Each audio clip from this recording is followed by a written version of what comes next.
bonjour et bienvenue sur ce plateau TV Énergie renouvelable et territoire du salon Bipositif 2019. Je me présente Thomas Bleusville, je suis journaliste spécialisé sur la transition énergétique et j'ai le plaisir d'animer ce plateau TV sur lequel on décrypte une douzaine de tendances clés de la transition énergétique en 2019. On a parlé déjà des territoires en transition énergétique, on a parlé de la stratégie nationale avec la programmation pluriannuelle de l'énergie. Et là, on va se positionner au niveau de l'échelon européen pour voir un peu les nouvelles règles et les nouvelles ambitions posées à l'échelle du continent. Et j'ai le plaisir d'en parler avec Valentin Gros, bonjour. Bonjour. De l'Union française de l'électricité. Vous êtes responsable des affaires européennes et internationales à l'UFE. Donc vous suivez ces sujets européens presque au quotidien, j'imagine. Et donc avec vous, on va essayer de décrypter un peu ce sujet qui est intitulé « L'Europe de l'énergie après 2020 ». Nouvelles règles, nouvelle ambition, point d'interrogation. Alors vous nous direz s'il faut enlever le point d'interrogation ou pas. L'Union européenne vient en effet d'adopter un nouveau paquet de textes, de directives sur l'énergie en général, notamment sur les énergies renouvelables. Est-ce que vous pouvez nous dire ce que ce paquet, qu'on va appeler paquet énergie-climat, change déjà en termes d'ambition? Est-ce que l'Union européenne revoit ses ambitions à la hausse? Est-ce qu'elle accélère sa transition énergétique ou est-ce qu'elle se montre réaliste dans la mesure du possible? Alors, déjà bonjour et merci de m'accueillir aujourd'hui. Simplement pour remettre un peu dans le contexte, le paquet énergie, c'est quand même 4000 pages de textes législatifs qui ont été proposés. L'idée de la Commission européenne, c'était de réformer en profondeur le cadre réglementaire européen pour répondre aux enjeux de la transition énergétique. Et pour ça, il y avait des objectifs qui étaient celui de mettre le consommateur au cœur de cette transition, de développer l'efficacité énergétique et aussi de pouvoir accompagner le développement des énergies renouvelables. Et en ça, le paquet vise à donner finalement une trajectoire, une vision pour 2030 qu'on avait jusqu'alors pas encore établie au niveau européen. Alors, en fonction par rapport aux accords qui ont été trouvés sur ce paquet, on a quand même une ambition qui est revue à la hausse parce que le texte final définit un objectif d'énergie renouvelable pour l'Union européenne de 32% à échéance 2030. Donc ça, c'est un objectif qui est dit contraignant, c'est-à-dire qu'il est obligatoire. L'Union européenne est obligée d'atteindre cet objectif. L'Union européenne est tenue par ce texte d'atteindre l'objectif de 32% d'énergie renouvelable. Et du coup, comment ça va être piloté? Parce que ça, c'est au niveau de l'Union européenne. Mais après, on a les États membres. Qu'est-ce qui est du ressort des États membres et comment est-ce qu'ils vont se coordonner pour atteindre cet objectif? Alors, ce qui est défini dans ce paquet, c'est non seulement une ambition pour 2030, mais c'est aussi un tout nouveau cadre de gouvernance à l'échelle européenne qui est censé garantir que l'ensemble des États membres arrivent collectivement à cet objectif, dans le cadre d'un règlement qui a défini toute cette gouvernance de l'Union de l'énergie. Et donc, dans le cadre de cette gouvernance, les États membres sont tenus de définir des plans nationaux sur le volet énergie, sur le volet climat, et pour montrer la contribution nationale de chaque État pour atteindre collectivement cet objectif. Donc la Commission, elle va recevoir tous ces projets de plans nationaux qu'elle va évaluer à échéance régulière pour garantir que collectivement, l'Union européenne atteint cet objectif. Donc on a finalement, en ce qui concerne le développement des énergies renouvelables, des objectifs intermédiaires, des points de rendez-vous autour desquels la Commission va pouvoir dire si oui ou non, au niveau européen, on atteint ces objectifs-là. Donc des clauses de revoyure. Hein, ouais. Alors, c'est pas seulement des clauses de voilure, c'est vraiment des dates, des rendez-vous autour desquels la Commission va évaluer si oui ou non les contributions nationales permettent d'atteindre l'objectif fixé pour 2030. Et donc, le texte de la gouvernance prévoit aussi que si jamais la Commission identifie qu'il y a des manques, que certains États ne sont peut-être pas suffisamment ambitieux, alors elle peut d'une part proposer des recommandations quantitatives, dire il faudrait peut-être mieux modifier tel aspect de votre législation, mais elle peut aussi au niveau européen proposer de revoir les objectifs de façon globale ou alors de façon sectorielle, de façon un peu plus précise. Et du coup, est-ce qu'il y a des dates clés, au moins des années clés? Alors on a des années clés pour, en ce qui concerne ces points de rendez-vous, on en a un pour 2022, où là collectivement l'Union européenne est censée atteindre 18% de son objectif pour 2030. On en a un deuxième en 2025, donc à moitié de l'échéance, où là il faut atteindre 45% de l'objectif. Et on en a un dernier en 2028, où l'Union européenne normalement devrait arriver à 67% de son objectif global pour 2030. D'accord, donc ça c'est un peu la trajectoire, la tendance pour atteindre 2030. Est-ce que ce paquet de directives européennes a changé un peu les règles de fonctionnement aussi pour les énergies renouvelables? Qu'est-ce que ça change concrètement? Alors, il y a beaucoup de modifications globalement qui ont été proposées. Je pense qu'il faut revenir à la philosophie de base de ce texte, qui est vraiment d'accompagner le développement des énergies renouvelables. Et en ça, on voit que les propositions dans le texte visent d'une part à encadrer un peu plus les mécanismes de soutien pour les énergies renouvelables. Ils sont censés être notamment basés sur le marché et non discriminatoires. Par contre, et ça je pense que c'est un point qui est positif qu'il faut souligner quand on parle de développement de ces technologies, le texte reconnaît la possibilité pour les États de maintenir des appels d'offres dits technologiquement spécifiques. C'est-à-dire on va mettre en place des appels d'offres qui vont cibler un type de technologie renouvelable en particulier. Et ça c'est un point qui est important parce que ça a permis de développer certaines filières renouvelables en France mais aussi dans d'autres États. Et puis on a besoin d'avoir finalement au niveau d'un territoire un foisonnement, un bouquet de ressources énergétiques et technologiques qui soient variées. Donc ça c'est un point que la Commission européenne, à la base, ne voulait pas maintenir dans son paquet. Et au fur et à mesure des négociations, elle a pu revenir dessus. C'est un point qui est relativement important. C'était une crainte des professionnels de la filière, c'était qu'en suivant trop cette logique de marché, il y ait des appels d'offres un peu technologiquement neutres, un peu globaux, qui mettent en concurrence les énergies renouvelables entre elles. Et donc ça a été abandonné complètement. En tout cas, c'est pas que c'est abandonné. Les États ont toujours la possibilité d'avoir recours à ces appels d'offres technologiquement spécifiques, ce qui est encore une fois une bonne chose pour permettre le développement de ces filières-là.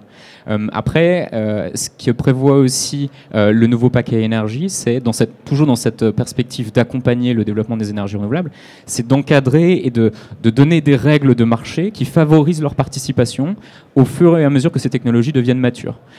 Par exemple, le texte qui définit l'ensemble des règles de marché au niveau européen pour les marchés de l'électricité prévoit que progressivement des questions comme la priorité d'injection, comme la responsabilité d'équilibrage, c'est-à-dire un certain nombre d'obligations ou de droits qu'on va proposer à l'ensemble des acteurs de marché, que ces droits et ces obligations s'appliquent progressivement à l'ensemble des technologies, en incluant les technologies renouvelables, à partir du moment où elles deviennent matures. Alors justement, vous l'avez cité, cette question des priorités d'injection, comment elle est prise en compte dans le paquet énergie-climat ? Alors, cette priorité d'injection, elle est maintenue pour un certain nombre de technologies en dessous d'un seuil, c'est-à-dire que l'ensemble des installations d'énergie renouvelable en dessous de 400 kW pour 2020, de 2020 à 2025, puis en dessous de 200 kW pour 2026 à 2030, peuvent bénéficier de cette priorité d'injection. Après, il y a un certain nombre de dérogations qui sont proposées. Si les États membres, si un pays a un mix particulièrement vert et une part d'énergie renouvelable assez importante dans son mix énergétique, il peut décider de revoir ces seuils à la baisse s'il le souhaite. Donc ça fait l'idée, si je résume, est quand même de tendre un peu plus vers une logique de marché tout en essayant de ne pas y aller trop brutalement pour pas trop déstabiliser les énergies renouvelables. Je pense que l'idée, c'est qu'on est dans un contexte où les énergies renouvelables vont avoir une place elles ont déjà une place importante, elles vont avoir une place encore plus importante dans les années à venir, en France comme en Europe. Et à partir du moment où ces technologies deviennent progressivement plus matures, elles vont devoir répondre aux mêmes critères, aux mêmes règles sur le marché, parce qu'elles vont devenir aussi compétitives que d'autres technologies, voire plus. Alors j'imagine, évidemment, vous l'avez dit, il y a 4000 pages dans ce paquet énergie-climat, on ne va pas toutes les dévoiler aujourd'hui, mais est-ce qu'il y a d'autres points d'attention à avoir au-delà des énergies renouvelables dans le fonctionnement du marché ou dans les différents textes qui sont prévus par le paquet? Est-ce qu'il y a d'autres points d'attention sur lesquels les professionnels de l'énergie devraient aller voir d'un peu plus près? Il y a beaucoup de points, je ne les résumerai pas tous, mais si on est vraiment dans ce contexte de transition énergétique, d'une part, je pense que c'est important de souligner qu'il y a une volonté de trouver un équilibre pour permettre le développement donc, des technologies renouvelables et donc variables, et en même temps de garantir la sécurité d'approvisionnement, qui est dans le contexte de la transition énergétique une thématique particulièrement importante. Comment est-ce que, à l'échelle de l'Union européenne et aussi des États membres, on assure des règles qui permettent d'avoir les outils de production, d'avoir les capacités nécessaires pour faire face en cas de pic de consommation, par exemple. Et donc, l'un des points qui a été particulièrement important dans les discussions du paquet énergie et qui a notamment mobilisé pas mal les acteurs français, ça portait sur la question des mécanismes de capacité. C'est un point assez technique. L'idée, c'est de mettre en place un mécanisme qui assure finalement la disponibilité des capacités de production pour que le jour où on a un pic de consommation particulièrement fort, on puisse avoir les capacités disponibles pour répondre aux besoins en termes de production électrique. Alors, il y a un autre sujet qui fait parfois parler un peu, c'est celui des communautés énergétiques. Alors, je ne sais plus quel est le terme exact, mais je crois que c'est quelque chose de cet ordre-là. Qu'est-ce que prévoit le paquet là-dessus ? Alors, c'est un autre volet du paquet énergie qui est, je pense, très important dans cette partie quand on parle de transition énergétique en France, mais aussi en Europe. C'est la volonté d'accompagner le mouvement de décentralisation qui émerge petit à petit, et donc d'encadrer dans la réglementation au niveau européen l'émergence, alors non seulement de l'autoconsommation, le texte reconnaît pour la première fois des droits et des devoirs pour permettre l'autoconsommation si des particuliers ou des entreprises le souhaitent, mais également reconnaître l'existence de ces communautés d'énergie locale. Alors la terminologie a changé à plusieurs reprises, mais l'idée, c'est de pouvoir permettre à certaines entités juridiques, la définition est d'ailleurs relativement floue et la Commission européenne travaille à la développer, mais permettre à certaines communautés à la maille locale de pouvoir produire l'énergie, potentiellement la réintégrer sur le réseau. C'est un phénomène qui est croissant, qui est émergent et qui pose malgré tout question en termes d'intégration dans une structure qui existe déjà. Par exemple, outre le fait que la définition de ces communautés d'énergie locale est encore relativement floue et la Commission européenne travaille à essayer de définir ce concept de façon plus précise, il est assez important de garantir que si ces communautés remplissent des tâches, des missions que font d'autres acteurs, par exemple en termes d'accès au réseau de distribution, que ces communautés respectent les mêmes droits et les mêmes devoirs qui sont impliqués aux acteurs type les gestionnaires de réseau de distribution, par exemple. Alors, il y a un point qu'on n'a pas forcément encore abordé, c'est la transposition de ces textes européens. Vous l'avez dit, en plus, il y a des définitions qui sont parfois un peu floues. Alors, quelle marge de manœuvre ont après les États, en l'occurrence l'État français pour ce qui nous intéresse, pour appliquer ces textes, déjà avec quel calendrier? Ça veut dire que c'est dans l'année 2019 qu'il faut transposer ces directives-là dans le droit français? Alors, il faut faire la différence quand on parle de textes européens, et je sais que c'est des sujets qui sont un peu techniques, mais il y a deux types de textes qui existent au niveau européen, des directives, et qui, elles, définissent des principes un peu généraux, en laissant un petit peu de marge de manœuvre aux États sur la façon dont ils transposent ces textes. Et puis, il y a des règlements, et les règlements, eux, s'appliquent directement en droit national. Il n'y a pas toujours besoin de passer par un véhicule législatif national. Donc, en ce qui concerne la directive sur les énergies renouvelables, il s'agit donc d'une directive. Les États vont avoir un an et demi à peu près pour pouvoir transposer les éléments de la directive en droit national. Et on l'a vu récemment avec le projet de loi énergie, le petit projet de loi qui a été publié il y a quelques jours, quelques semaines. La volonté, pour ce qui concerne la France, en tout cas, de transposer ces textes-là par ordonnance. Et donc, au courant de l'année, on va avoir des propositions d'ordonnance pour appliquer tout ce qui concerne ces textes au niveau national. Donc, normalement, dans l'année, en France, en tout cas, on devrait voir un peu plus précisément ce que ça implique, comment ça se décline en France, sachant que tout ça, s'intègre en plus dans une stratégie encore un peu plus long terme au niveau européen. On parlait de 2030, mais là, il y a aussi une stratégie à l'horizon 2050 sur laquelle travaille la Commission européenne. Qu'est-ce que ça implique sur le développement des énergies renouvelables? Comment ça vient un peu interférer ou amplifier ou non le paquet énergie-climat? Alors, la stratégie qui a été proposée, c'est une stratégie à long terme pour 2050 pour décarboner l'économie européenne. Ça a été proposé, du coup, c'est très récent. Elle a été publiée en novembre par la Commission européenne. Il y a eu une demande en fait de toutes les institutions européennes, aussi bien le Parlement européen que les chefs d'État, à ce que la Commission mette sur la table cette proposition de stratégie. Et puis c'est prévu dans l'un des textes, celui qui réglemente la gouvernance de l'Union de l'énergie. L'idée, et je pense que c'est quelque chose qui est nécessaire, c'est de donner de la visibilité à long terme sur la façon dont on va devoir réduire drastiquement nos émissions de gaz à effet de serre à échéance 2050. Et ce texte met sur la table un objectif de neutralité carbone, c'est-à-dire comment assurer qu'on n'émette pas plus qu'on ne soit capable d'absorber. Au niveau européen. Au niveau européen.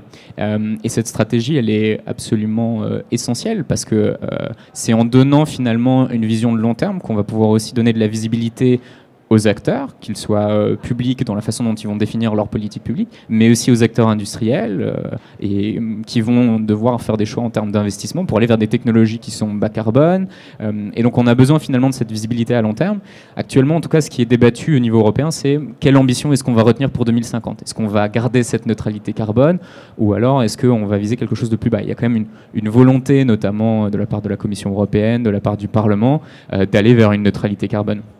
Et ça suppose aussi que l'ensemble des secteurs de l'économie se mobilisent dans cet effort de réduire les émissions. Et ça, je pense que c'est un message qui est assez important parce que ce soit l'industrie, que ce soit le bâtiment, que ce soit le secteur du transport, que ce soit le secteur de l'énergie, tout le monde va devoir maintenant travailler et s'engager vers une démarche de décarbonation. Et au niveau européen, par exemple, le secteur de l'électricité en Europe s'est engagé à être neutre en carbone avant 2050.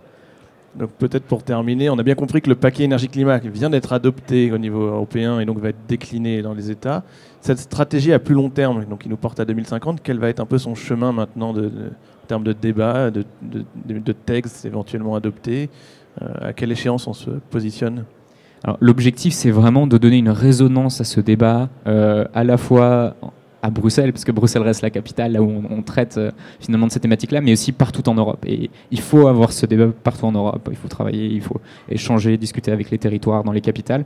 L'objectif, maintenant que la Commission a mis sur la table ce texte, c'est d'inaugurer, de lancer ces débats un peu partout en Europe. Et donc, au sein du Conseil de l'Union européenne, donc c'est l'instance qui regroupe les États membres, aussi bien qu'au sein du Parlement européen, aussi bien qu'avec la société civile, qu'avec les industries, on va avoir émergé partout des débats pour vraiment réfléchir sur les trajectoires qu'on peut mettre en place pour atteindre cette neutralité carbone.